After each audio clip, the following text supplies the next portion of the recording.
America's commander-in-chief sat down to explain what's now being called Mr. Obama's war in Afghanistan. This has really now become your war, hasn't it? I think it's America's war.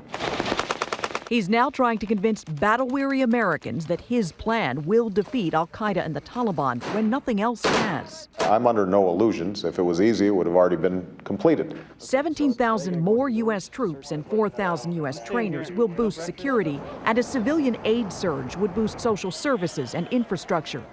The ultimate goal is to teach Afghans and Pakistanis on their side of the border to do this for themselves. The other side of the president's plan, to hit the militants hard in Afghanistan and in Pakistan. Are you giving our commanders now in Afghanistan the green light to go after these people, even if they're in what used to be safe havens in Pakistan? If we have a high-value target within our sights, after consulting with Pakistan, we're going after them. It was a rare interview for the president in that it didn't focus solely on the economic crisis, but the White House kept it in the headlines. Treasury Secretary Tim Geithner gave his first round of Sunday talk show interviews. The markets closed up 7% last week in approval of his plan to buy up toxic assets, all those bad loans that have threatened the U.S. banking system. Now, the important thing, though, is that we keep at it. You know, the big mistake governments make in recessions is they put the brakes on too early.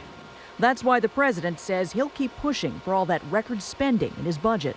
I've got to explain to the American people, we're not going to get this recovery if we don't see a recovery of the financial sector. And there's no separation between Main Street and Wall Street. The president is headed to Europe on Tuesday. He'll be asking European leaders to follow his example on the economy with their own stimulus packages. He'll also be asking them to kick in more money and manpower for the efforts in Afghanistan and Pakistan. So this isn't just America's war. Priya? Kimberly Dozier at the White House for us this evening. Kimberly, thank you.